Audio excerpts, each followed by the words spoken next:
Hare Krishna everyone and welcome everyone to our program, our course on the Nectar of Instruction, popularly known as Updeshamrit, written by Srila Rup Goswami. This is a verse by verse study course on Updeshamrit, and today we will be discussing part 2 of text number 2, and this is our fifth class of the course. So today's class is basically about how to avoid the tendency for idle talks, in Sanskrit known as prajalpa, and over attachment to rules, in Sanskrit known as niyam agraha. So before we start our discussion, we will like to start with Mangalacharan prayers. Uh, Today Mangalacharan prayers were supposed to be recited by Sunanda Mataji, but I think she has not joined us.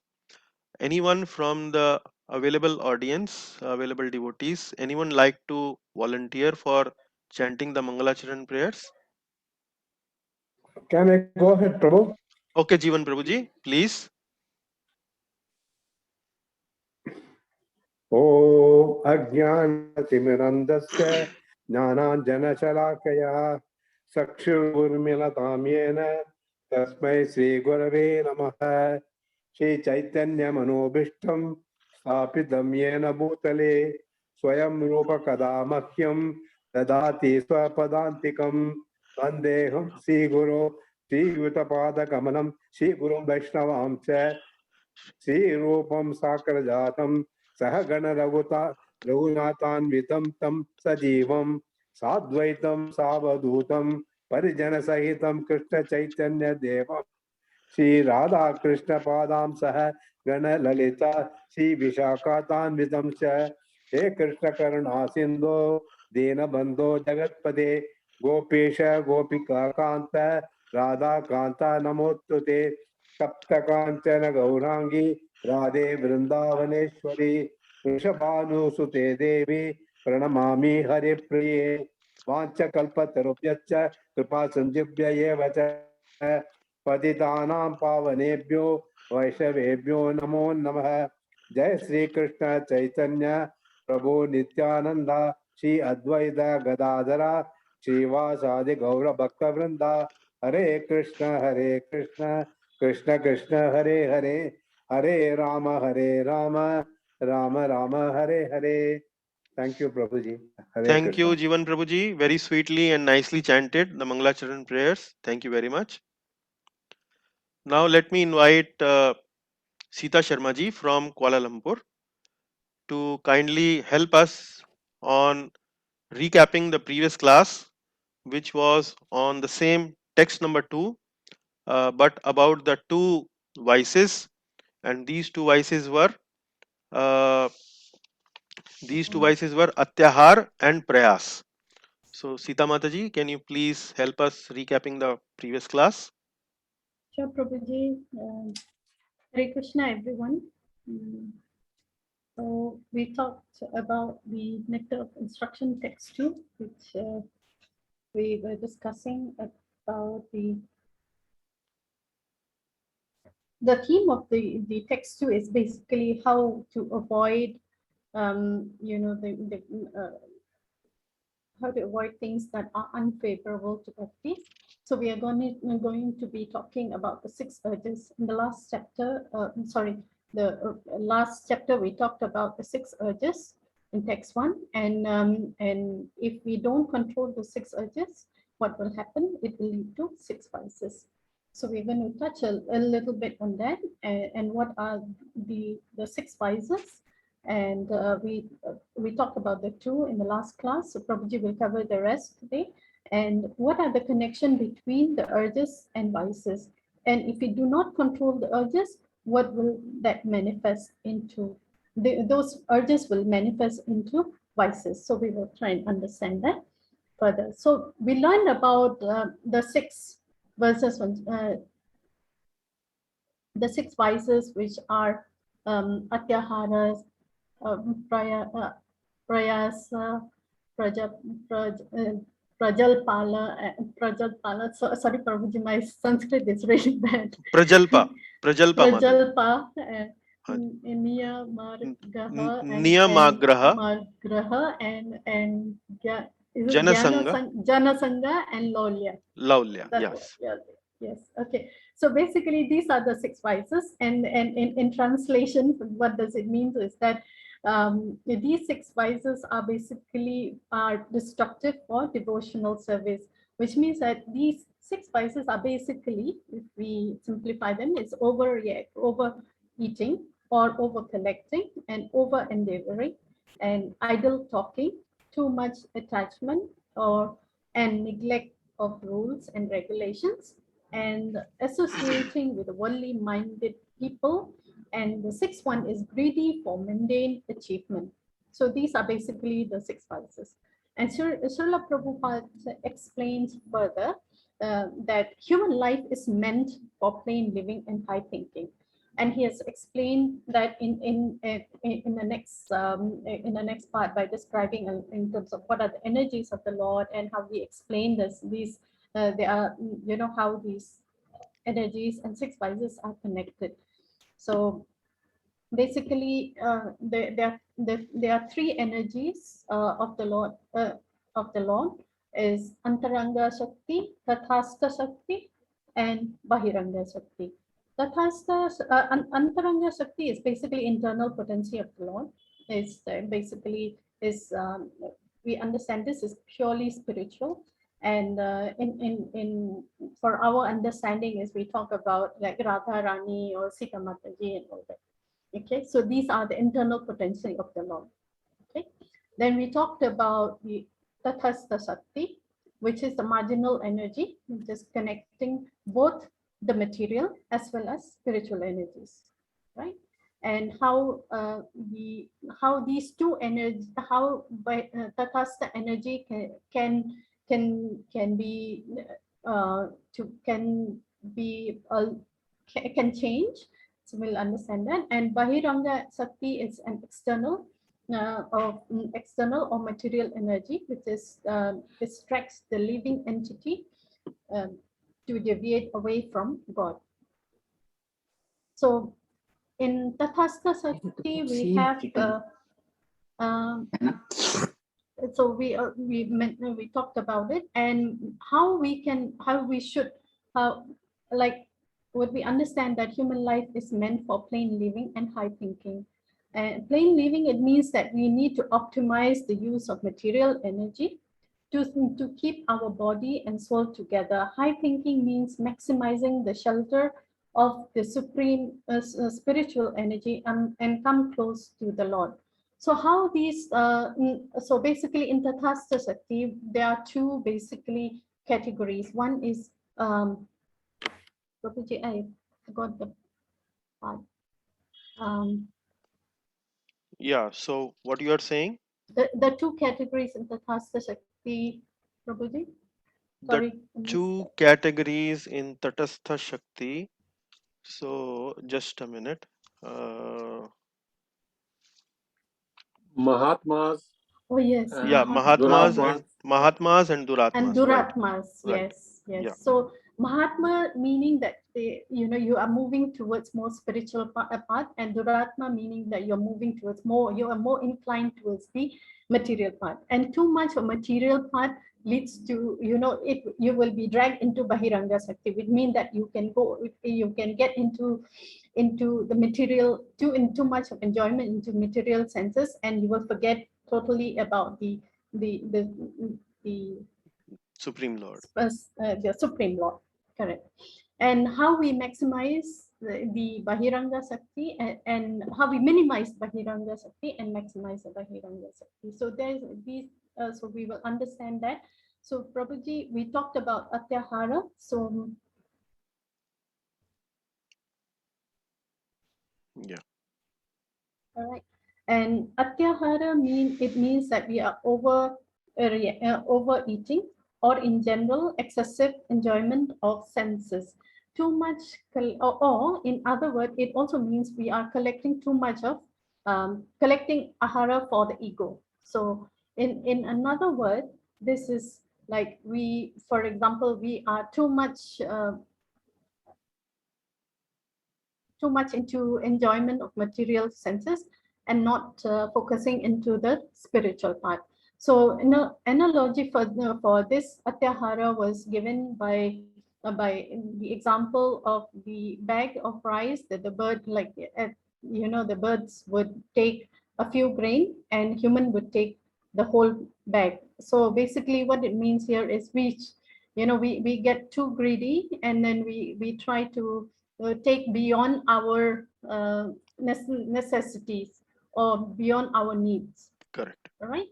And then and it also it is explained in analogy, sorry, in Atyahara, what it means in Srimad Bhagavatam, chapter 1, text 2, sorry, chapter 1, Canto chapter 1, two, Canto Cap 1, chapter 2, and text 9, which it says that it mentioned that a real purpose of religion is meant for liberation and not for material gain. Accepting religion due to atyahara is wrong. So atyahara makes people forgetful, which means it makes people forget about God. And we heard about the story about the wealthy karmi who was born as a cobbler in his next life. Then prayas is atyahara. Too much atyahara will lead to prayas, which means that atyahara leads overindulgence leads to excessive endeavor. So which means that for we if we in today's material world, we learn about how people are already imbalanced with in their in the current material life. We are not balanced. We have like family, job, finance, and other means to balance out, but it is we are already living in an imbalanced situation. So which means that these kind of things can lead to frustration, and in these frustration, people will seek a momentarily or a quick fix to escape the frustration in life.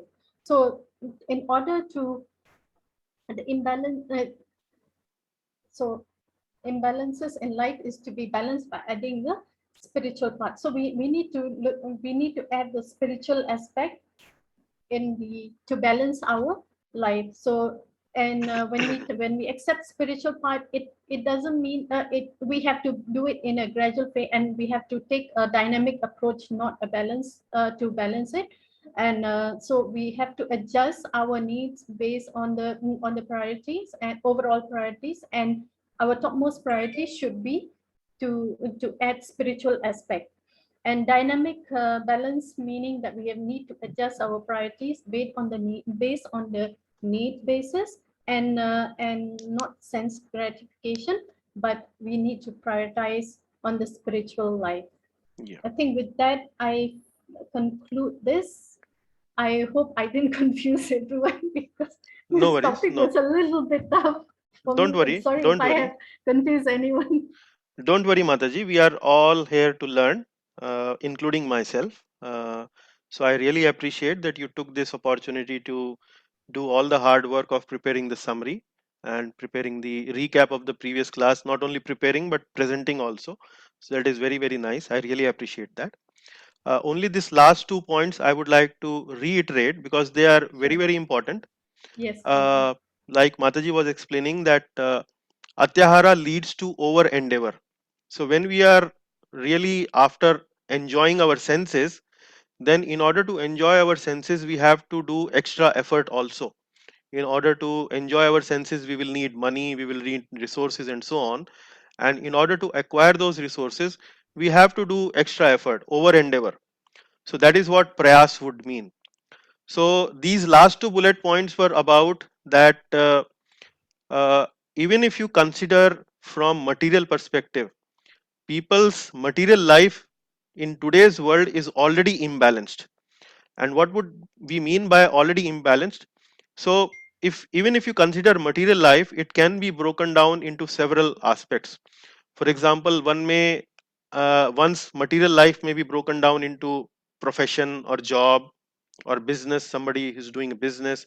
Then the second aspect of one's life is family. Third aspect could be health. Fourth aspect could be finances, and so on. So many times we see that people get indulged into only one aspect of material life. And you might have heard of this word called workaholics. Workaholics means who are so intoxicated about their work, they are really addicted to their work. So many times people, when they get addicted to their professions, jobs, etc., they start neglecting even their family life, even their wives, children, or maybe other members of the family. So uh, in today's world we see that even bringing, before bringing spiritual aspect into discussion, people even have their material life already imbalanced. So when they find this, when they are having their material life imbalanced already, they don't feel satisfied at the end of the day. Only by working on jobs, by getting too many promotions too fast, rising up in the company and so on, might give some sensory pleasure in some way, but ultimately if the overall life is not balanced, they at the end of the day will feel very much frustrated. So that is what we are talking about, the imbalance in life. So only if we, even if we balance our material life only, then also we don't feel complete satisfaction. So that's what we were saying, that we need to add the spiritual aspect to our material life in order to completely feel balanced in our day to day living and so on, and feel satisfied from inside. So that is the imbalance and balance we were talking about in second last bullet. But then in the last bullet, what we are talking about is the dynamic balance. Dynamic balance means that the composition of this balance, how much profession, how much to family, how much to spirituality, 33%, 33%, 33%, is that the right balance? Or 20, 20, 60 is the right balance? Or what is the right balance? So the word has been used is dynamic balance. Dynamic means there is no fixed, hard and fast formula for this balance of various aspect of life, including spirituality, because it cannot be a straightaway formula, because life is very complex and it keeps on changing every now and then. Situations keep on changing. So as per the situations, we need to adjust these balance on priority and on need basis. Sometimes it might happen that in our life, uh, the material aspect, for example, our profession might be more demanding. We may have to work extra hours on our work, we might have to meet some deadlines, we might have to complete some projects at office and so on. And it might happen that our professional life has become more demanding. So in that case, maybe we may have to a little bit adjust on our other commitments like family or spiritual life and so on. So this is how, what it means by dynamic balance. But ultimately in the long run, we know that the objective of human life is to attain the lotus feet of the Lord. The objective of human life is mainly to develop loving relationship with the Supreme Lord. So overall, on the long term basis, one need to prioritize spiritual life on a long term basis overall. So they have to keep always in mind that this is the ultimate priority we need to give.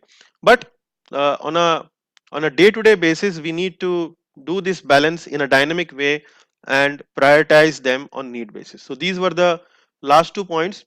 Sometimes devotees become too rigid about their spiritual life sometimes, and they start to uh, do that or follow that spiritual life at the cost of their material life, maybe families, maybe their job and so on. But we need to understand that it is a dynamic balance or not a very rigid balance, but on a long term basis we need to know what is the most important part of this balance.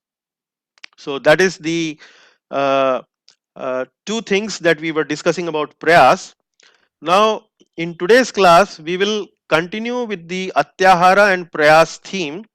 Uh, I want to discuss two specific aspects of Atyahara and Prayas. So, we will continue from the previous discussion which we started in our previous class on Atyahara and Prayas. And this time, I'm trying to explain you a larger picture of Atyahar and Prayas, and how this Atyahar and Prayas can raise complexities at an economic level, can raise complexities at a social level, the social structure, the social government structure, and so on. And we might not notice them, or we may not really understand this connection between Atyahara and the way things are working all around us in terms of society functioning, in terms of governments functioning, in terms of economics of a country or world actually being driven by these two tendencies of Atyahar and Prayas. So that's what these two slides which I'm going to present is going to give you a little flavor of how this is connected with the day-to-day life. So Srila Prabhupada has also raised these points in the purport, but Srila Prabhupada has raised these points in a brief manner. And I felt after reading Srila Prabhupada's purport that it might not be very obviously coming out in the way how these various themes are connected with each other. So this is mainly about social aspect and economic aspect of Atyahar and Prayas. Now, Srila Prabhupada in the purport discussed these 2 points by mentioning that human being can meet the goal of life by simply 2 things. And he mentions land and he mentions cows. And what Prabhupada is meaning here is that if a person understands the supreme goal of life is mainly to develop Krishna consciousness, to develop love for Supreme Lord, then in order to meet somebody's material needs, he simply need 2 things. One is land and second is cow. By land, what he means is that he can grow food on the land, he will have cows. So with the help of cows he can also uh, plow the land, he can grow several crops, he can get his food on the land, he can build his house. When he will have cow, he can have plenty of milk and milk products, he will have cow dung as a fuel and whatever.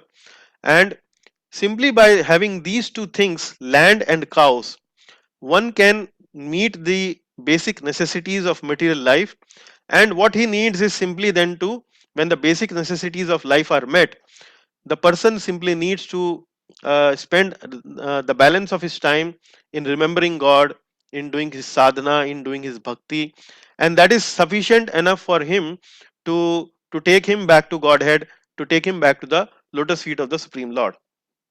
So Srila Prabhupada starts this discussion with a very basic arrangement in the society that can actually be very much sufficient for fulfilling this basic or the goal of life.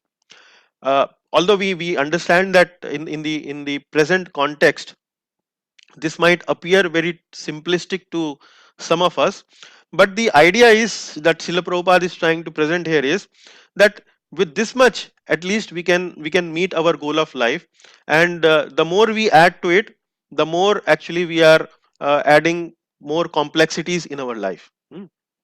Then this point, the second bullet, we already discussed uh, in the recap also, and it is Atyahara leads to Prayas. So the more enjoyment we want than what Srila Prabhupada is mentioning in the first bullet, then it will need more and more effort, more and more effort. And sometimes when this enjoyment, when this real uh, uh, say sense gratification that we want in our lives can actually mean a lot of unnecessary endeavor, a lot of money might be needed, a lot of arrangement might be needed, and so on. So Atyahara leads to Prayas. Now how these raises to a lot of complexities. So simple example, in order to earn more and more money, what do people do? People may not find to earn opportunities to earn more and more money at one place. Then what they might do? They might start migrating from one place to another. They might be living at one places, they might be residents of one place, but if they don't find satisfaction and they want to earn more and more to improve their condition of living and so on, then they have to migrate from one place to another. Sometimes people go to their jobs, to their workplaces by traveling almost maybe 2 hours, 2.5 hours in the morning, and the same amount of time returning back from their office to the work.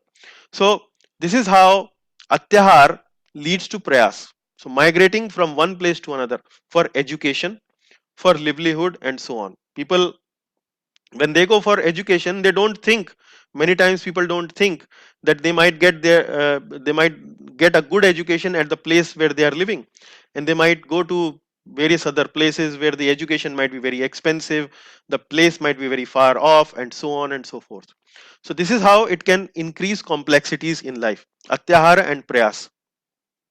Then other examples that Prabhupada is giving in his purport is settlement of or setting up complex factories.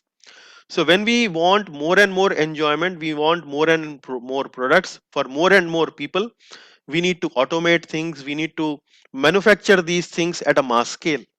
So you can see here what Srila Prabhupada is mentioning in first bullet is so simple, yet sufficient enough to meet the goal of life. But in order to have atyahar, it goes to prayas, and some examples of prayas is migration from one place to another for education, livelihood, setting up of complex factories, developing very complicated ways of working, and so on, like that. So this is was mentioned in Srila Prabhupada's purport. In Srila Prabhupada's purport, there is another point that is mentioned, and that is about how the social aspect or how the political aspect of a country, of the world, actually also depends upon atyahar and prayas. And let me explain it to you in this slide here. So just pay some attention to the fourth bullet here, which gives this idea that atyahar gives rise to capitalism. Atyahar gives rise to capitalism. So atyahar is something like we want to enjoy more and more. We want to enjoy more and more. Yeah, our senses should enjoy more and more. That is what atyahar means. And what is capitalism? Capitalism means gaining more and more wealth and more power. How? By exploiting others. By exploiting others. So capitalism is a form of society where wealth and power is only restricted to very few people, is in the hands of only very few people. And how these few people gain this wealth and power? They gain this wealth and power for selfish reason, by exploiting the resources, by exploiting people, by exploiting the nature around them, and so on. And pollution and corruption is actually two examples of exploitation of resources. Corruption is exploitation of people.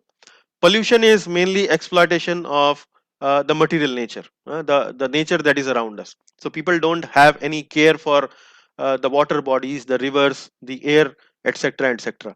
So they are simply engaged. Many factories are simply engaged in production without giving any heed or any attention to what is going to happen to their environment, and so on. And similarly, people, in order to enjoy more and more, gain more and more wealth, they can end up into corrupt practices, where they start to exploit people to gain more and more money from them, extract out more and more resources from them, like that.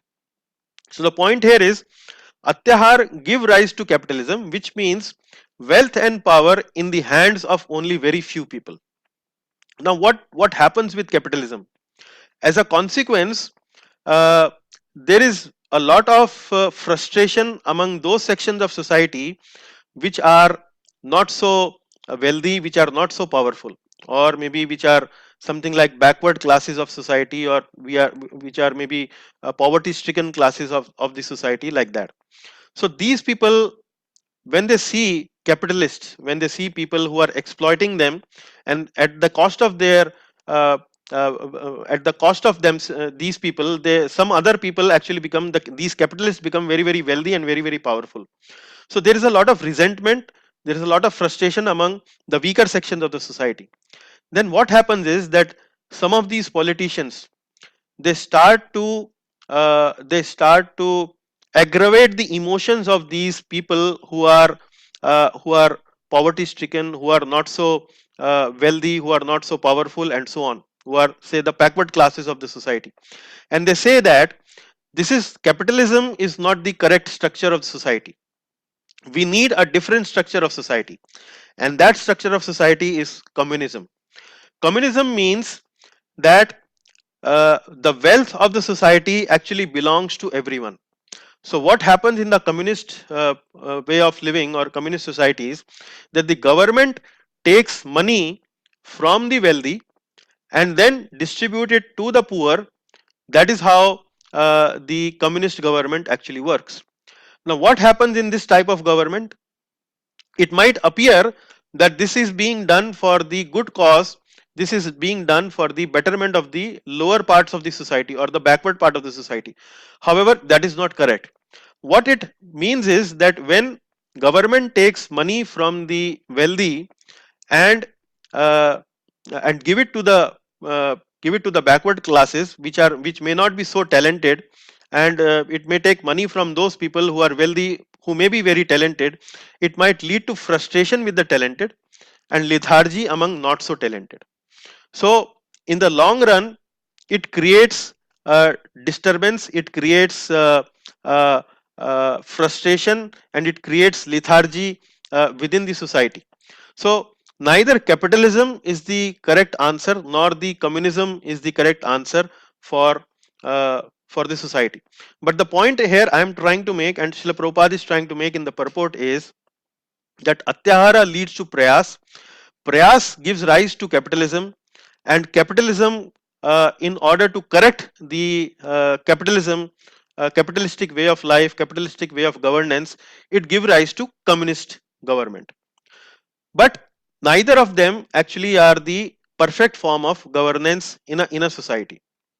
So Srila Prabhupada, in order to explain the various isms like capitalisms and communism and so on, he gives an analogy.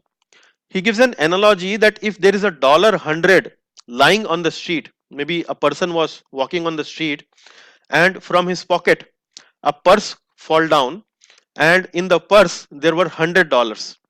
So he was not aware that the purse has fallen down having $100, and he kept on walking and forgot about it. But then some other person came who picked up the purse, and he saw the purse. In the purse there was the address of the person, and there were $100 bill in the purse. So if a person keeps that money in his own pocket, that is somebody like a capitalist.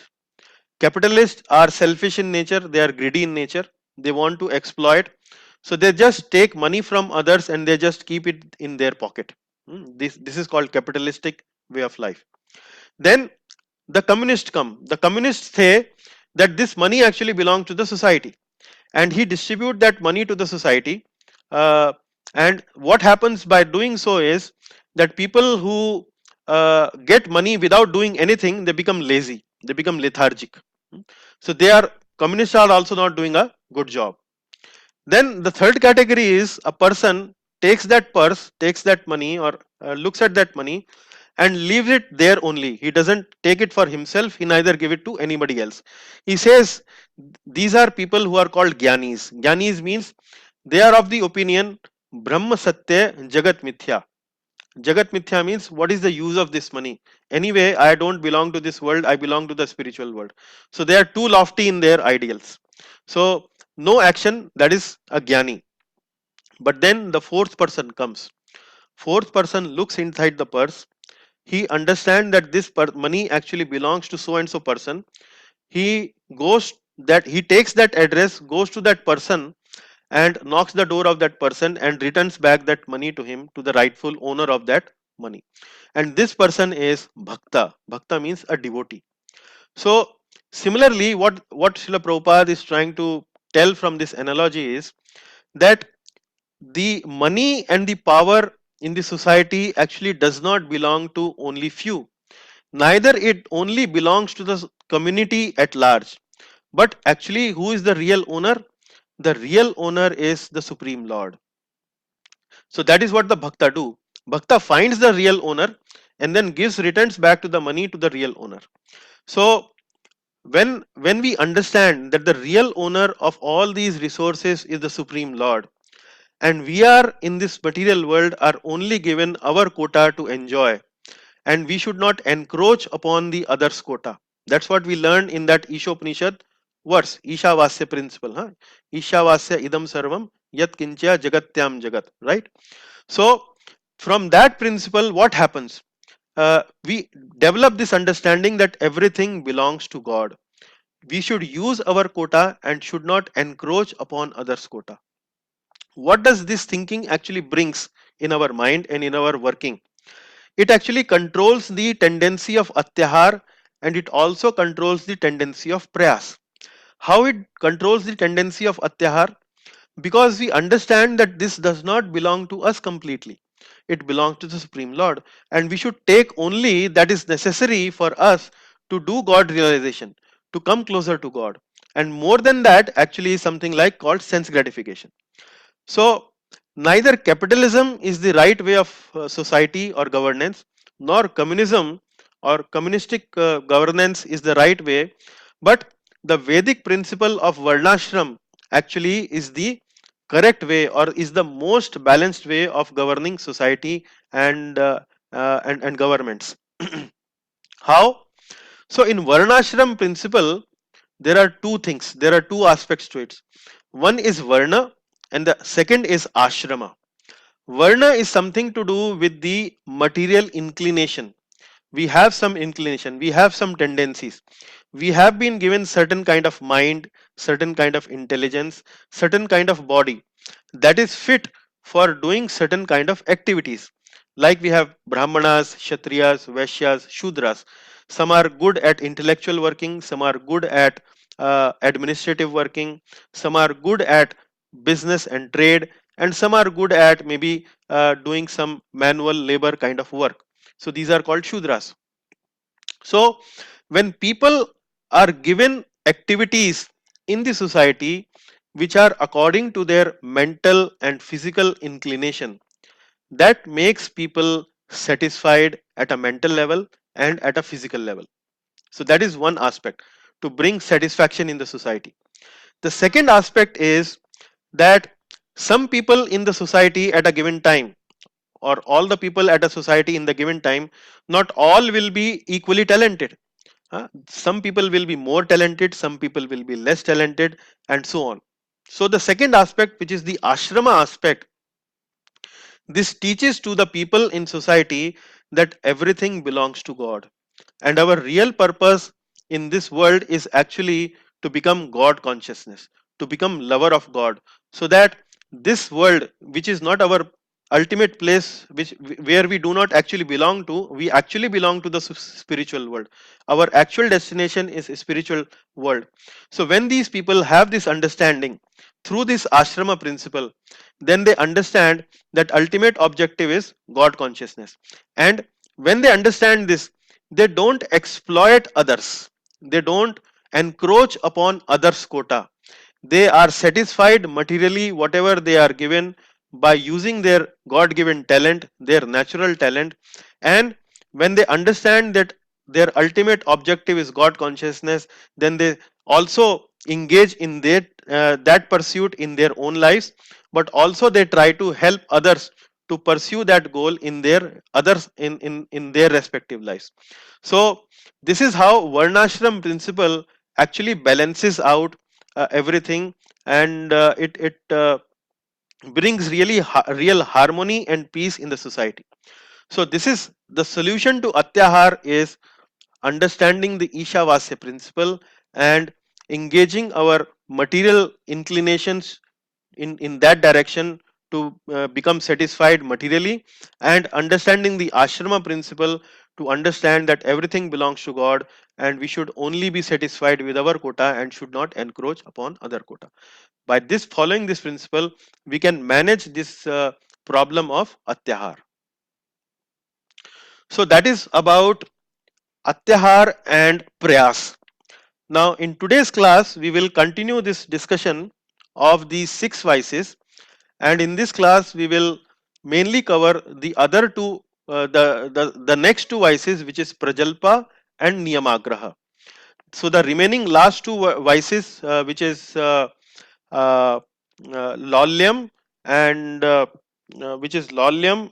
Janasanga. So that we will discuss in our next class. So let us first of all discuss what is Prajalpa. So Prajalpa comes from these two words. One is pra and jalpa. So jalpa actually means talking, but prajalpa is meaning as useless talking. Now here in this picture you will see these two ladies. One lady is actually speaking something in the ears of the next lady, and the next lady is actually hearing what this first lady is speaking with rapt attention. So I will explain to you what actually this picture means a little later. Uh, but let us first of all understand what exactly is Prajalpa and how Prajalpa can destroy our bhakti. Prajalpa can broadly be categorized into two types. So one is called blasphemous speaking, and the second one is called rumor based gossip or rumor based speech or talking. So blasphemous speaking or blasphemous talking is what? Blasphemous talking is something where we talk ill about other devotees, where we actually start to malign other devotees. We talk bad about other devotees with a bad intention. Our intention is bad, our intention is malicious, and that's how when we start talking ill about other devotees, that is called blasphemous talking. So blasphemous talking is certainly very dangerous and very detrimental to our devotional life. So it is something like which has been compared to mad elephant offense. So what is mad elephant offense? So imagine a very beautiful garden with lot of very good flowers, with lot of very nice trees having fruits, very well uh, managed, very well groomed by the gardener, very nicely, very good landscaping and so on. Now if in this garden we leave a mad elephant, an elephant, an elephant who is mad, an elephant who has gone mad, then what can happen to this garden? This garden, after a certain period, or maybe after maybe couple of hours, or maybe after some time, this garden will be a big mess. The trees will be destroyed, the plants or the flowers will be uprooted, they will be crushed by the elephant and so on. So after some time, if you go to the same garden, the garden will be completely destroyed. So similarly, this blasphemous talking, where we talk maliciously in a with a malicious intention about other devotees, that actually destroys our bhakti like a mad elephant destroys a very nice beautiful garden. So this is simple to understand, not a very difficult point to understand. That is called blasphemous, and this is one category of prajalpa. But this is easy to understand. The blasphemous category is easy to understand. But the second category, rumor based gossip, this is another category which sometimes seems very subtle. Sometimes we don't really notice that we are actually engaged in this kind of talking. Rumor based gossip. Now what is rumor based gossip? Let us understand that and how it destroys our bhakti. So in bhakti, in devotional life, you might have understood by now, and we have been mentioning it in our classes time and again, that when we are following devotional life, when we are following a spiritual way of life, there are many rules and regulations that are need to be followed. And it so happens, because of different situations, because of different capacities of the devotees, some devotees sometimes are not able to follow all the rules and regulations the way they should be followed. And when they don't follow these rules and regulations, and this information and this news actually come out in the open, that a certain devotee actually is not able to follow a rule and regulation and he's actually neglecting these rules? Or do you know that such and such devotee is actually not chanting his rounds every day? Such and such devotees actually is not attending these morning programs every day. Such and such devotee is not observing Ekadashi fasting every day. Look at that devotee, he's not wearing tilak, he has stopped wearing tilak, and so on and so forth. So what happens is that there are many rules and regulations that are need to be followed in our devotional life, and when some devotees sometimes are not able to follow these rules and regulations, other devotees start to talk about it with other devotees. Say it is something like fault finding. Hmm. Say such and such devotee is not doing this, such and such devotee is not doing that. Do you know about that? Do you know this? Do you know like that? So like that is called rumor based gossip. Now we need to understand that when uh, we are here in this spiritual life, we are here in this devotional life, in this movement of Krishna consciousness, mainly for the purpose of improving our love and remembrance for Lord Krishna. Hmm. So that is the ultimate purpose which we are here, which we are doing all this sadhana, we are doing all these studies, hearing lectures, and so on. And certainly, if somebody is doing it well, that is really appreciated. But if somehow somebody is not able to do it, then uh, what we should do? Should we start talking about it and make it public, and uh, and make the life of that devotee even more difficult? Or should we try to help that devotee overcome that shortcoming, overcome that uh, difficulty that he's facing or she's facing in following all those rules and regulations? So spiritual life is something like a war against Maya, war against those aspects of life which drags us away from the Supreme Lord. That is all spiritual life is all about. But in following these rules and regulations of spiritual life, uh, if a soldier is wounded, if a soldier is not does not remain healthy, is wounded, he has been attacked by Maya and he gets wounded, then our job is not to make that wound even more severe.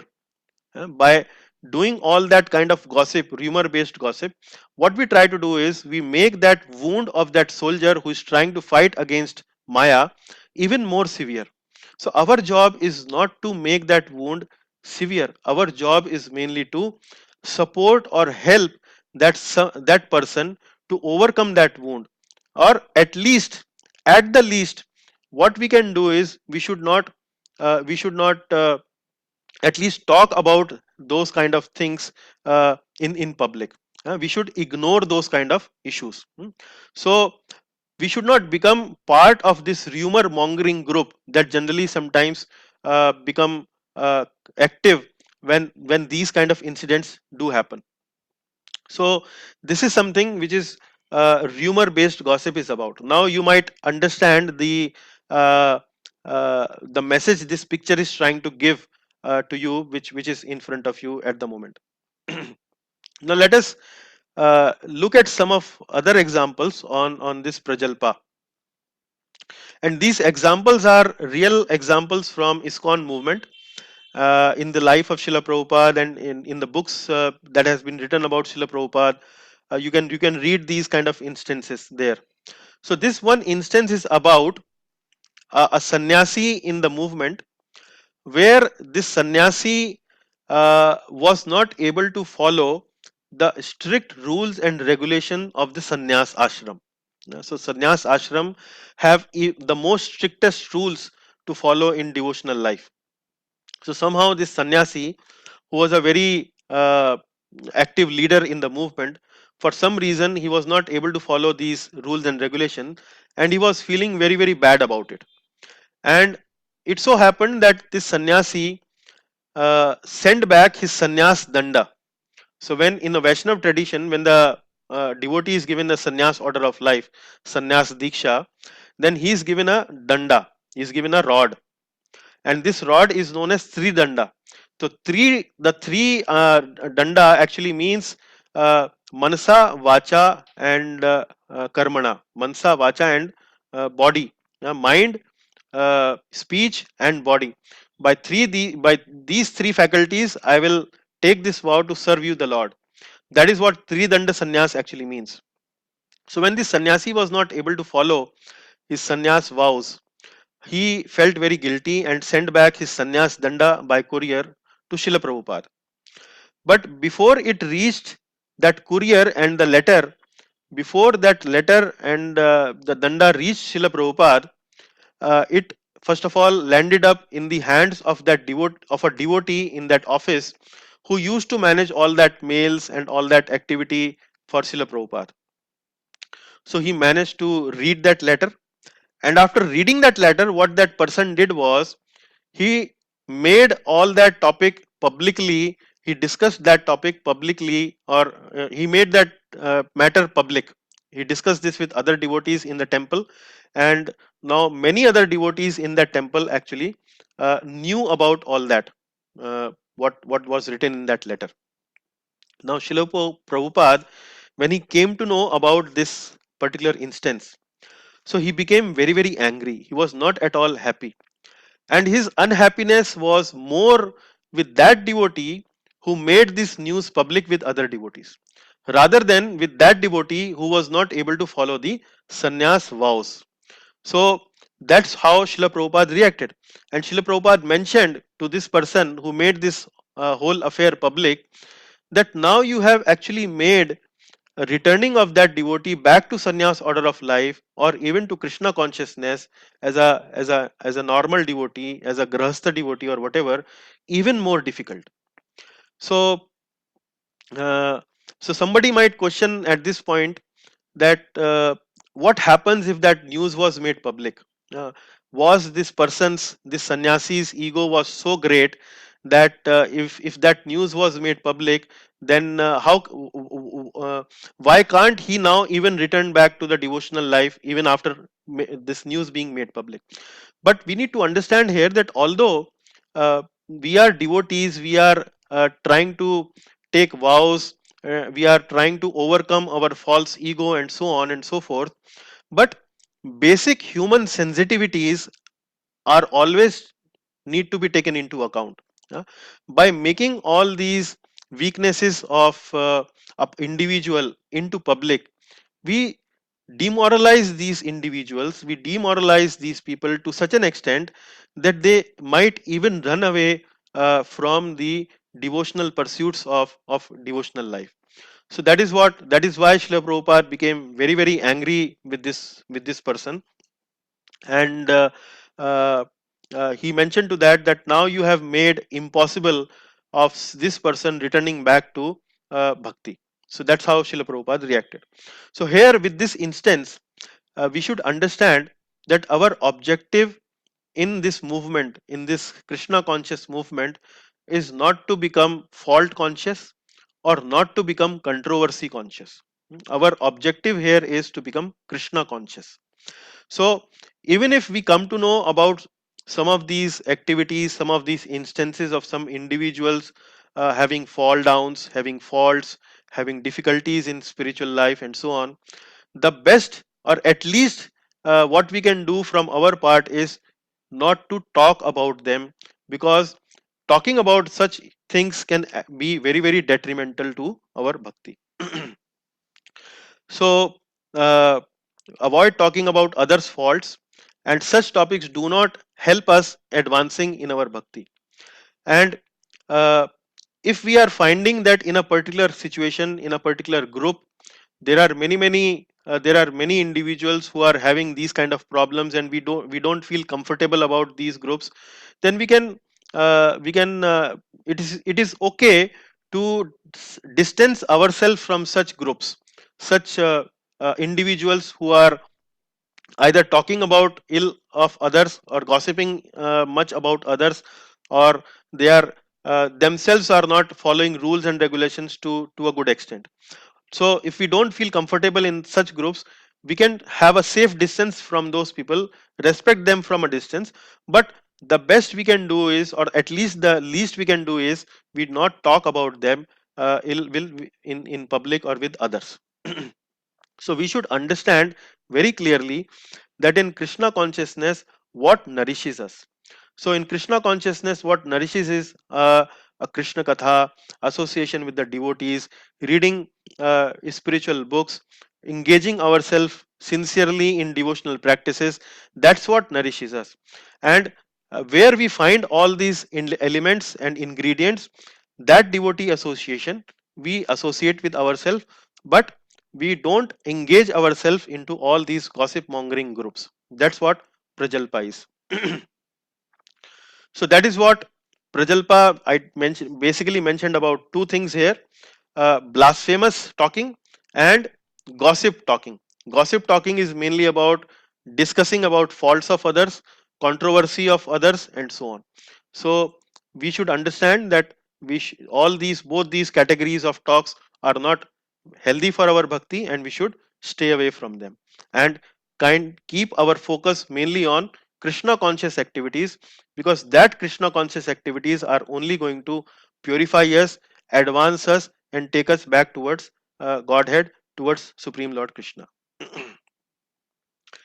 That is about Prajalpa. Now coming to the fourth vice, and this is called Niyam Agraha. So Niyam Agraha has got two meanings. These two meanings are depending upon how the Sandhi Vichhed means separation of the two words is done. So the separation of the words can be done in two ways. One is Niyam plus Agraha. Here you can see this is Agraha, double A. The sound is long sound of A. So Niyam Agraha. And the second meaning is Niyam Agraha. So here only one A. So in Hindi we call it A se Am, and that is Agraha. And in Hindi the same we call A se Anar, and that is what is Agraha.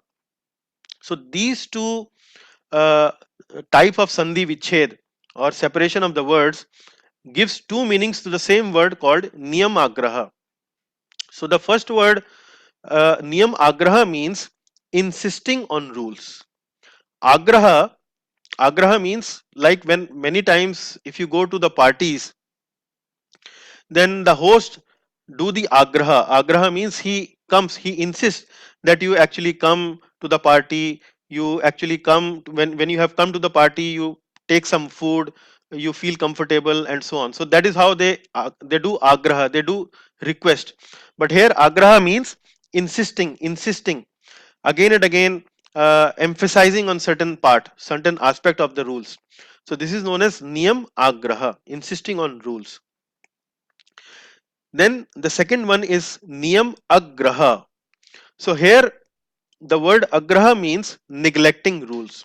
So how this meaning becomes neglect? So graha word comes from grahan.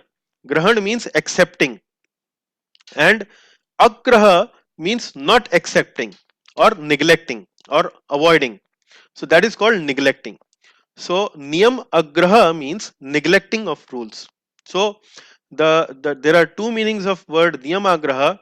One is overly attached to the rules, overly insisting to the rules, insisting or emphasizing on the rules too much. That is called niyam agraha. And whimsically having no regard for the rules, neglecting the rules. The rules are not important, they are not practical, they are really very difficult to follow, and that is what is known as niyam agraha, neglecting rules. And both these are detrimental to our bhakti. Now how do we understand that niyam agraha is detrimental to our bhakti? So for that we should I will like to give you a metaphor or an analogy of roads and compass. So we should know that rules are like roads and principles are like compass. Objective of both principles and rules is to advance the practitioner in devotional life or in spiritual life. But rules act like roads, they take us to the destination, and principles are like compass. Compass shows us direction. So principles, siddhanta, are like compass. Rules are the best way to follow the principles. So this is the general understanding. In general, rules are the best way to follow the principles. So what does it mean? If we discuss this in terms of roads and compass, that if we have to go to a destination, if we I want to go uh, from Delhi to Vrindavan, for example, if I want to go to Delhi to Vrindavan, the best way to go from Delhi to Vrindavan is to take that road which actually leads towards Vrindavan. That is the best way. The road will be very well maintained. There will be petrol pump on the way. There will be maybe toilets, or there will be restaurants on the way where if you are tired, if you are hungry, you can take food and so on.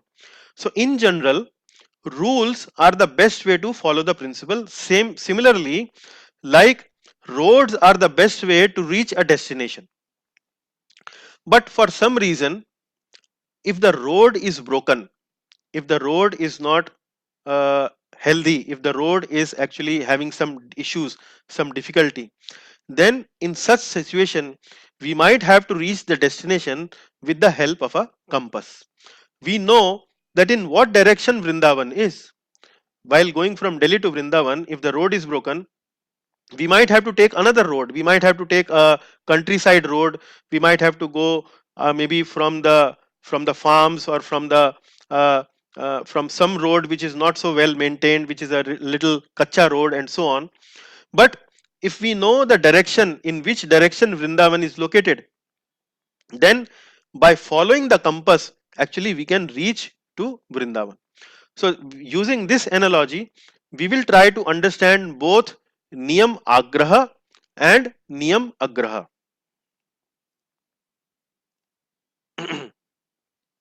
So before we go into the deeper discussion of niyam agraha and niyam agraha, we should understand this particular verse from I think it is from Padma Puran, which tells the relationship between rules and principles.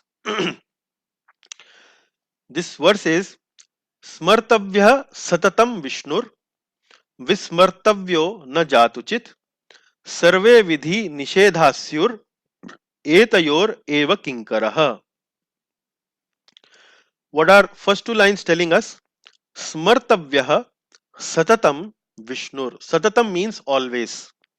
Smartavya. Smartavya word comes from smaran. Smartavya means remember. Vishnu is about Lord Krishna. So it says, always remember Lord Vishnu or Lord Krishna. Smartavya satatam Vishnu. Always remember Lord Krishna. And Vismartavyo na jatu chit. Vismartavyo. Vismartavyo means, Smartavyo means remembrance. Vismartavyo means forgetfulness. So Vismartavyo na jatuchit. Jatuchit means anytime in life. So the first two lines means always remember Lord Vishnu, not to be forgotten at any time. Lord Vishnu or Lord Krishna is not to be forgotten at any time in our life. Then third and fourth line says Sarve vidhi nishedhasyur. Syur means should. Should means insistence is there. Sarve vidhi nishedh. Vidhi and nishedh, rules and regulations. Sarve vidhi nishedhasyur. All rules and regulations should be etayor eva kinkaraha. Etayor eva kinkaraha. Kinkara means a pebble, a small stone. So kinkara, a small stone which is simply lying on the street, is actually very insignificant. So kinkara word actually is used for servant. Servant is something which is insignificant person in a setting, in a group of people. So etayor eva kinkara, his subordinate. Subordinate. So it is saying servant to these two principles, subordinate to these two principles. So what are subordinate to these two principles? Which two principles?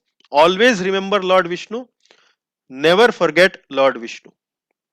All the rules and regulations that we see in scriptures are subordinate to these two principles. So here you understand the relationship between the rules and principles. And what is the topmost principle? The topmost principle is always remember Lord Krishna, never forget Lord Krishna. So, with that principle in mind, with that fundamental principle in mind, we should understand, try to develop an understanding of Niyam Agraha and Niyam Agraha. So, Niyam Agraha means insisting on rules. So, as I was mentioning and explaining to you with the help of this analogy of road, rules are like roads and principles are like compass. So, for example, if a road is blocked by a landslide, we are going from Delhi to Vrindavan, and on the path there's a big landslide, and we are not able to now cross over that landslide or follow the same road to Vrindavan because there is an obstruction. And if we want to wait that obstruction to be cleared up, then we may have to wait for many days. So, what to do? Should we cancel our journey? Should we cancel our plan? No, there is no need to cancel our journey. We understand that in which direction Vrindavan is, and we take control of our compass, and understanding that in which direction Vrindavan is, we might like to take a bypass. We might like to travel via the countryside or through villages and so on, and then try to reach our goal, which is to reach Vrindavan. So, this is something, an example where we don't really become insisting on rules, insisting on going on the same road which was taking us towards Vrindavan. If there is some exception, there is some uh, difficulty, uh, occasional difficulty, situational difficulty, then it is not advisable to really hold on to that rule, hold on to that road. It is okay in that situation to take bypasses, to take other roads and so on, but reach our destination. So, from devotional perspective, how can we explain this particular concept? So, Srila Prabhupada gave us this rule: chant 16 rounds of Hare Krishna Mahamantra audibly on beats. So, there are several things here. First of all, there is a quantity that has been fixed: chant 16 rounds. And then, how to chant these 16 rounds? Audibly, by loudly chanting, by making a conscious sound. And how do we chant? We chant on beats, on Japamala, like we do in the beginning of our class. We do it only one round, but we do one round audibly, and we do it on beats. So this is like chanting 16 rounds audibly on beats. So this is something what Srila Prabhupada has given us as a rule. Now let us see some situation where we can't follow this rule uh, uh, the way it has been given to. Literally we can't follow that rule. Literally means exactly the way it has been given to us. In situation where we might have sore throat, like I had few days ago. If my throat is sore, I cannot speak. If I speak, I feel coughing, I feel uncomfortable. Then it is okay that I chant softly. There is no need to chant audibly. I do my chanting, I follow the rule, but I can take a little detour, I can take a little exception. In that situation, I can chant softly. Or even if chanting softly is not very comfortable to me, I can chant mentally. Only in my mind I can chant. Or my health is so deteriorated that I don't feel like chanting at all. In that situation also, maybe I may not chant that particular day, but I can overcome, or I can maybe cover up for the lost chanting I could not do on the previous day the next day. So in the next day, I may want to chant 32 rounds to do my chanting of that particular day, and also to finish the quota of the day which I was not able to finish on the previous day. So this is something like which is uh, uh, uh, following the principle and not following the rule to the extent it has to be followed. So principle is always higher than the rule. So we will see more examples in situations where uh, rules were actually little bit distorted or little bit bypassed in order to have the larger principle at to be followed, which is always remembering Lord and not forgetting the Lord even for a moment. And this second example also will try to give you that understanding. Temple to be built with prescribed guidelines. So what is the purpose of the temple? The purpose of the temple is to come together at a place where we can collectively come together and glorify the Supreme Lord. We do the arti of the Lord, we do the services to the Lord, we offer food to the Lord, we offer prayers to the Lord. That is all glorification of the Lord. And that is the primary purpose of the temple. But at the same time, there are many guidelines, there are many rules how these temples are to be constructed. A temple should be constructed uh, facing in a certain direction, so that when the sun rises, uh, the sun actually offers the pranams to the deities first of all, so the deities are able to look at the sun when the sun rises, and the pranams, Surya Dev can offer their pranams and so on. Or there are many geometrical rules and regulations that are need to be followed when constructing these temples. But we also see from Srila Prabhupada's life that when he went to United States, he could not start, or he could not build a temple like that in order to start his preaching program. Uh, He had to hire certain storefronts, certain shops, where he converted those shops actually into uh, a place where they can discuss about the Lord, where they can have artis, where they can have prasad, and do all kind of devotional activities. So that was simple room, and it was that room was in a part of a building which was very high, and you could not make a shikhar, or you cannot make a gopuram or whatever above that building. But Srila Prabhupada understood that the purpose of a temple is mainly to glorify the Lord. And if that purpose is being followed, then for the time being, these rules and regulations by which these temples are being constructed, we can ignore. So that is something, another example of not becoming a niyam agrahi, not insisting on rules unnecessarily.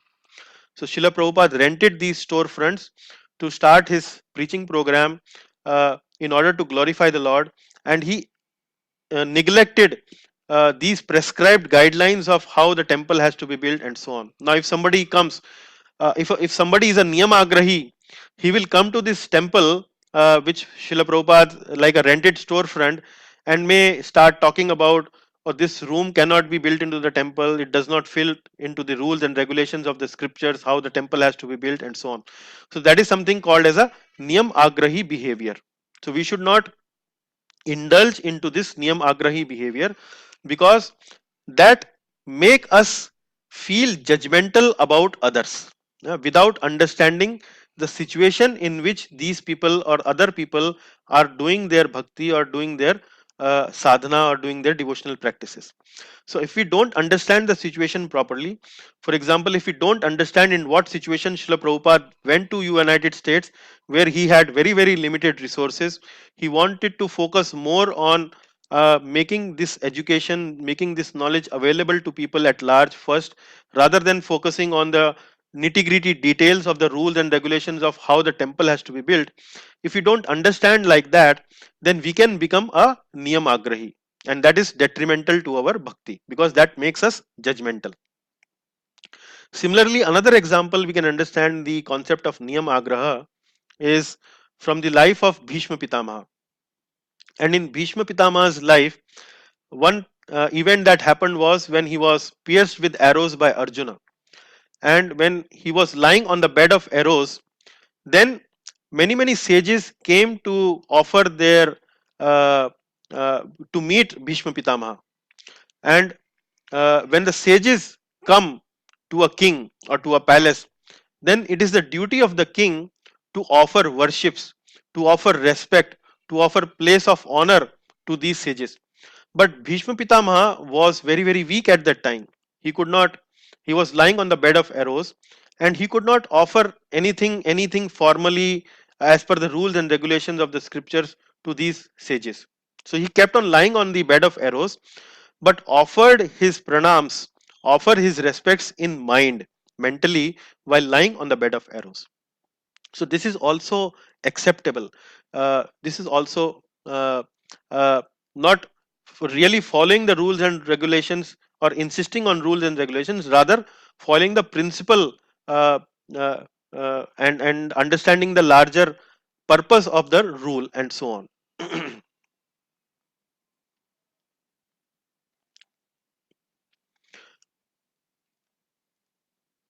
Yeah, little bit more on Niyam Agraha.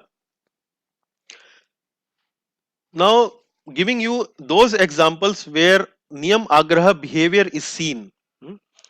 So, one example is about the reason why this Vedic culture actually started to become deteriorated, become declining. And one of the reason is when the Brahmanical section of the society started to insist on respecting them. uh, they actually started demanding respect from people at large. And why did so happen? It happened because Brahmanas uh, are actually those section of society whose job is mainly to impart spiritual education to the society, spiritual welfare of the society. These Brahmanas are very knowledgeable people. They are very spiritually advanced people. They are very humble people. They are very gentle people. They are very intelligent people. So they are very renounced by heart.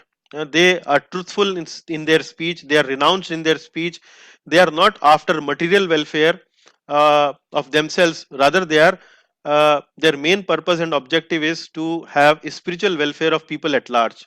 So that is something which is known as Brahmana, and such Brahmanas are to be respected, are to be given a lot of respect in the Vedic culture.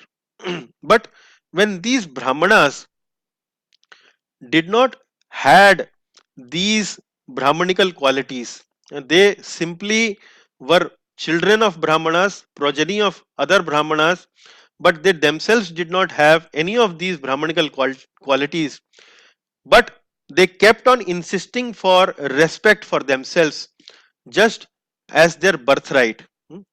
Then this Vedic culture started to decline.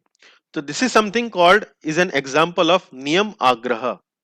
Niyam Agraha, as I mentioned, insisting on rules. So when these Brahmanical people who were uh, Brahmanas only in name, only by birth, not by qualities, not by their training, when they started to insisting to the people that they should be given respect, and they were not given respect by the people, that is something is an example of Niyam Agraha.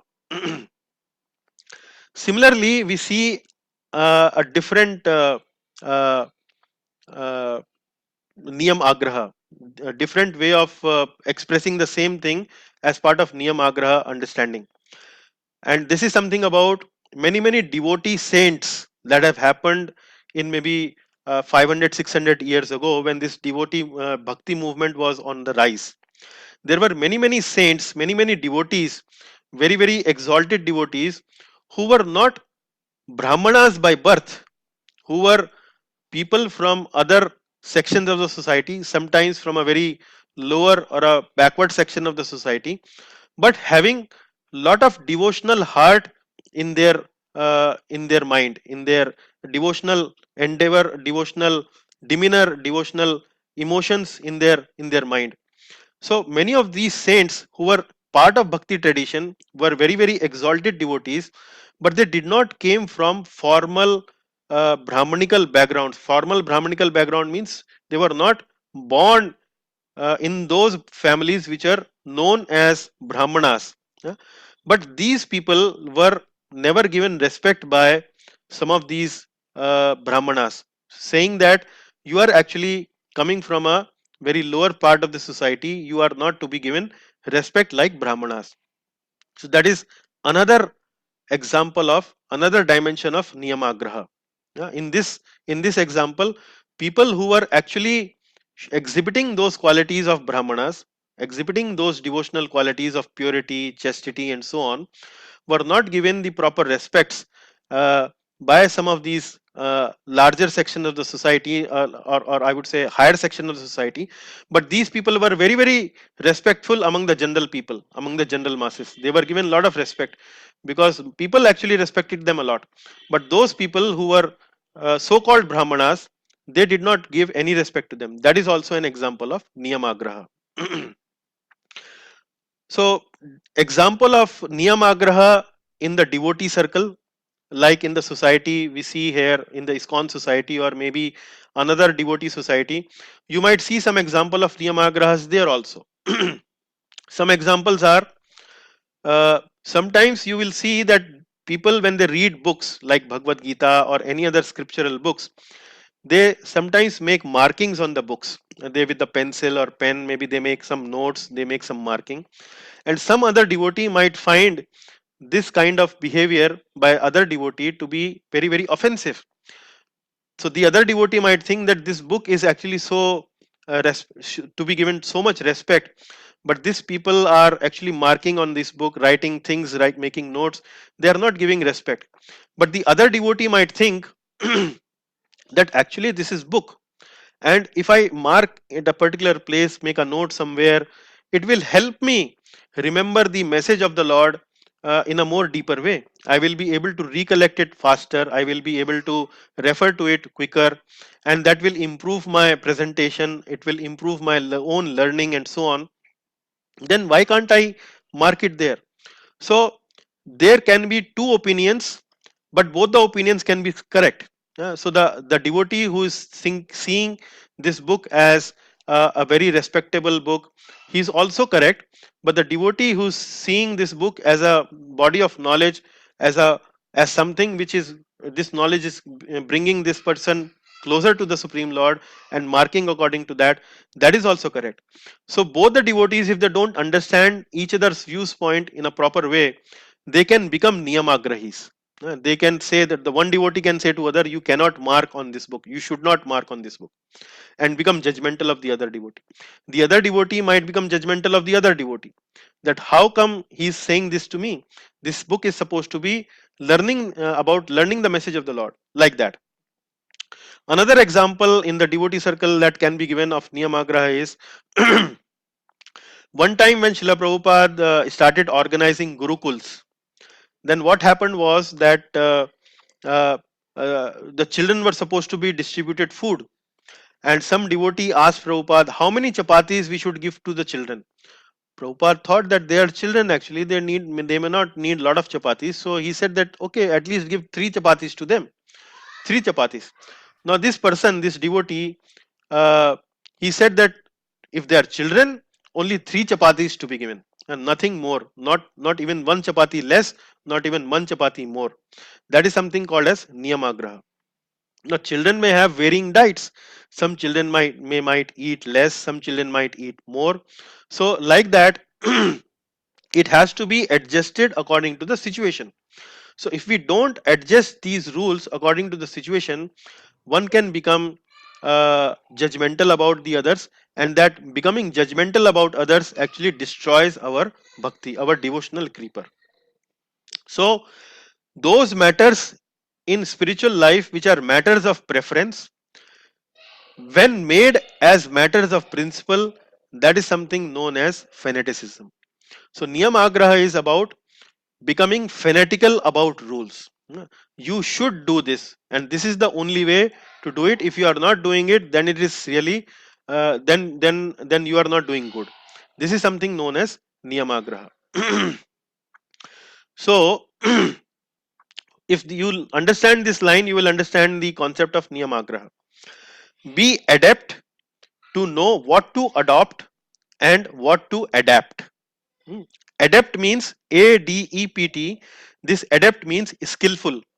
So one should be skillful enough to know what to adopt. What to adopt means what to accept as it is, what to accept something as a rule which cannot be changed, and what to adapt, what to where there is a flexibility, where there is not flexibility, and so on.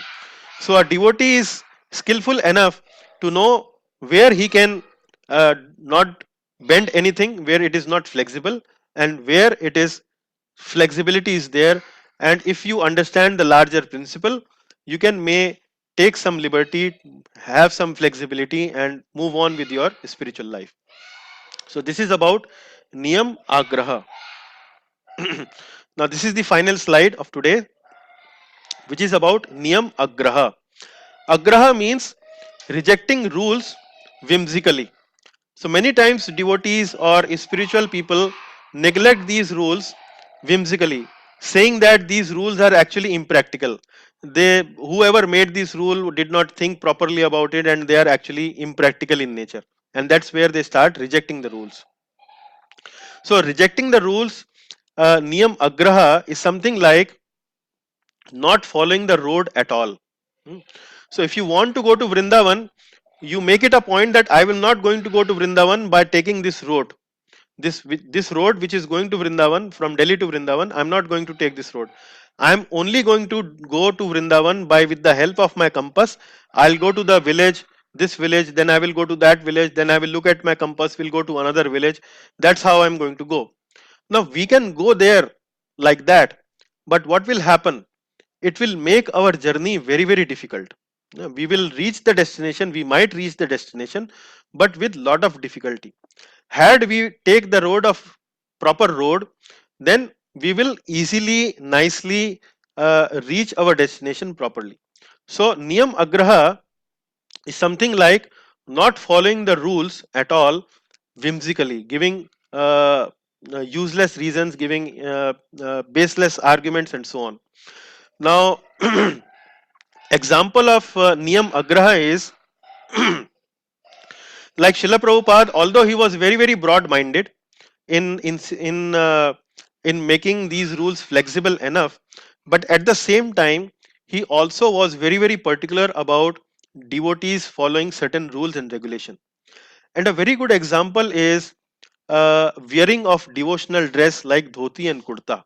So I have also written this example of following Indian cuisine, but for this particular session I will mainly stress upon the devotional dress of dhoti and kurta. So Prabhupada always insisted on having these devotional symbols. Always we should follow this. Like for example, wearing tilak or wearing this kanthi mala, like the tulsi mala that I am showing to you now, or wearing dhoti kurta as devotional dress. So that is something what Srila Prabhupada always insisted. So somebody might argue, like commonly what people argue when they see this, do this niyam agraha, they neglect the rules. They say that these rules are actually impractical these days. Impractical means nowadays who wears dhoti and kurta? Nobody wears dhoti and kurta. Pant and shirt is okay. As far as our heart is devotional, our inclination is devotional, then there is no real need for actually these dresses like dhoti and kurta. Now that argument actually to some extent is correct. To some extent is correct. I mean is that certainly we should be devotional at our heart, but what is inside in us is also affected by what is outside us. For example, when we wear dhoti and kurta and we look ourselves into the mirror, so the simplicity and the spiritual aura that comes from this attire of dhoti and kurta enhances our feeling of devotion in our heart. So that is something we should understand, that our externals also impact or enhance our internal emotion. So although while going to the work where we think that okay, it is really impractical, or it is not it may not be, we might find ourselves as social misfits in a particular situation, we should not wear such dresses. But as far as possible, when we are associating with devotees, when we are going to the temple, we should try to wear devotional dresses like dhoti and kurta, because such dresses help us uh, improve our devotional emotion from inside. So rules, although at some times we may have to become flexible about rules, but we should also at the same time understand that the rules are the best way to follow the principles. Like I gave you this example of road. If we don't follow the road uh, without any reason and start going via countryside, we make our life ourself difficult. So if we don't follow the rules and become whimsical about them and start neglecting about them, rejecting about them, it becomes, our devotional life becomes difficult, our progress in devotional life becomes difficult. So today we discussed mainly these two vices. One is uh, uh, the niyamagraha, and the another one is another one is uh, prajalpa. So prajalpa and niyamagraha we discussed today. I hope the class was useful, and let us conclude now this class. All glories to Srila Prabhupada, all glories to Shri Updeshamrit, all glories to Srila Rup Goswami. Now we can have some questions or any takeaway points, any comments. Yeah, thank you. Thank Hare you. Krishna.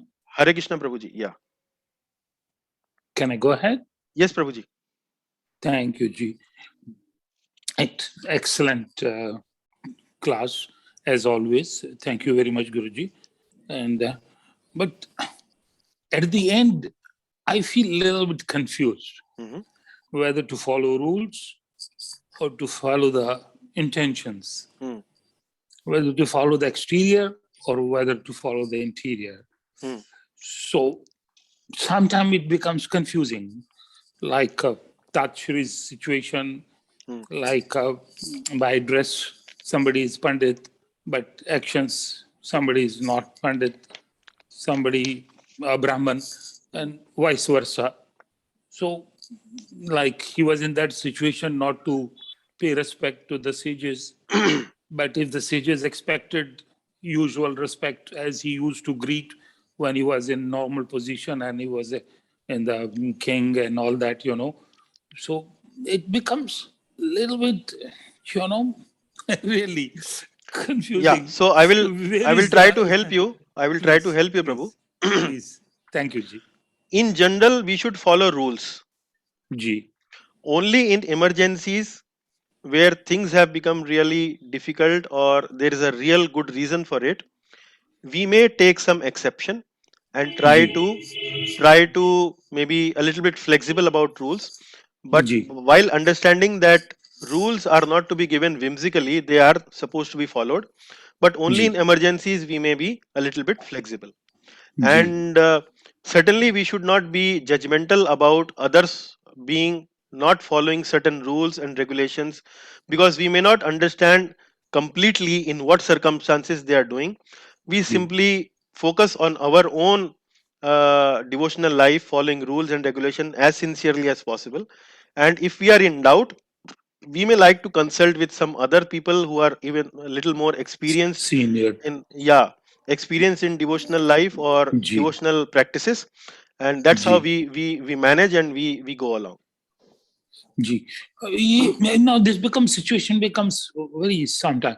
So one way I learned from some other satsangs that man buddhi nahi chalana hai. Don't use your intellect and all that. Follow as it is.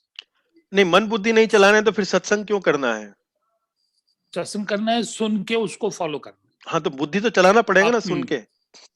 जी मतलब what their idea was कि अपनी तरफ से उसको मोड़ना तोड़ना नहीं है, जो सुन रहे हैं as much as possible it is follow करना है. हाँ जी, follow as much as possible they are right, but there could be situations where following the rule may not be possible for some person. So for example, there's a lady, उसको अभी अभी छोटा बच्चा हुआ है जी. How will she follow the rule and regulation of chanting 16 rounds? She cannot. So she may have to pay more attention towards the children, or or maybe things like that. Or like Prabhupada has also mentioned that all the householders should engage in some activity of preaching. And this lady having a small kid at house, she cannot do. It will be difficult. So as I mentioned, devotional life, there is a dynamic balance, and all these rules and regulations are servants and subordinate to this one principle: always Ji. remember Krishna, never forget Krishna. Ji. That So, should be. so to the best of our ability and extent, Ji. we should try to follow rules, and if Ji. you are not able to do it, try to find a way out after consulting some experienced devotees how to manage Ji. the situation, and that's how we should go about it. Or accept as it is that this is Krishna's wish. Yeah, that the senior devotee will help you in that matter. Ji. Ji. Thank you, Guruji. Thank Yeah. you very much. Thank you. Yes, Thank- Prabhuji, thank you very Thank much. you. Thank you. Okay, any other question, any other doubt? Hare Krishna, Prabhuji. Yes, Prabhuji.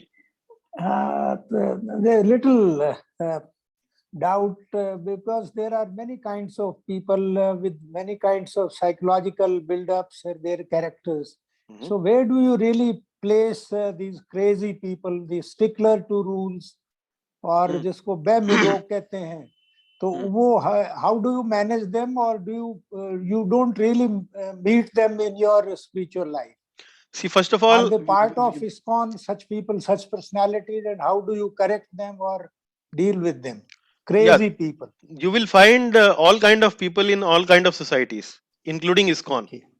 Right. Including ISKCON. So we don't claim, or I don't claim that you may not find Niyamagrahis or Prajalpis in Vaishnav societies like ISKCON and so on. There are people, and that is why these books are there to give them guidance, to give them orientation on how to move forward. And as far as how to deal with these people, how to correct these people, see, first of all, dealing with these people, as I mentioned to you in the class, that we don't, at the least, we don't start talking about these people with others, to others. We don't start Okay. to, because we stick to our purpose. Our purpose in Krishna consciousness is to increase our consciousness of Krishna. We are not Right. here to discuss about faults of others or controversies of others. We are not to become controversy conscious or fault conscious. Secondly, Okay. how and when we should correct others. uh, we may want to correct others, or we possibly can correct others if we are in that position and situation. Position Okay. means maybe we are made temple presidents, uh, we are given this authority by the relevant people in the temple or in a community, that you are in charge of such and such people, and you need to educate these people, you need to train these people, and those people actually accept you as somebody who can actually offer correction to them. Right. So in those situations, maybe we can take this liberty with lot of purity is needed to do that thing, and has to be done with a proper intention, and that's how it has to be dealt with. Right. Yeah. Thank you. Yes,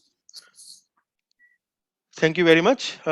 Any other questions? So I see today Mohana Mataji also joining us. Welcome, Mataji. I see you after a long time. Welcome.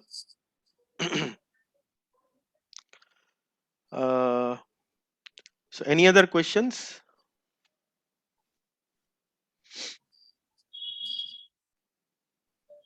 I like the word dynamic balance. So Dynamic you have to balance. assess you have to assess each situation Yeah. and yet be aware of the basic principles. You cannot yield on that. Yes, we cannot. Yeah, There's no excuse for misbehavior. correct. Or there is always a room. If there is a fault, then the best paschatap or best atonement is devotional life itself. Bhakti. So bhakti itself. So that is the best atonement. So on the path of bhakti, you might fall down, but the same path is also going to raise you up. Yeah. I like your adopt, and Adopt. Adapt. Adapt. Be adept Adopt. to adopt and to adapt. Right.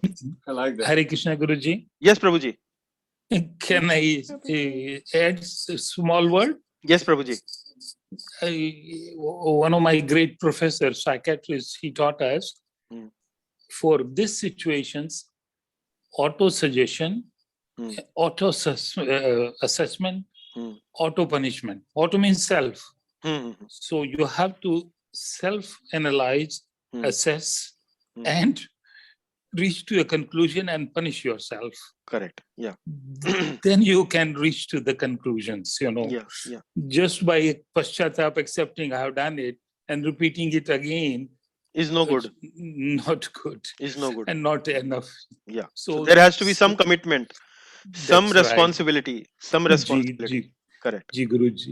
So Yes. that's why he said auto-assessment, auto-analysis, auto-punishment. Yes, Prabhuji. So this is very, very important. Thank you, Guruji. Okay. Thank you, Guruji. Thank you. Thank you very much. And I think there are no more questions. And really appreciate everyone those who have joined me today for this session. So the next session will be part 3, where we will cover the balance two vices of Janasangha and Lolyam. Till then, I would like to take permission from you. Thank you very much for joining us. Hare Krishna. Prabhuji. Hare Krishna. Hare Stay Krishna. well. Hare Thank Krishna. you, Hare Prabhupada. Krishna. Hare Hare Krishna. Krishna, Hare Krishna. Prabhuji. Hare Krishna. Hare Krishna, Prabhuji. Hare Krishna. Hare Krishna, Rakesh. Guruji. Dhanavad. Hare Krishna, Sanjeev Prabhu.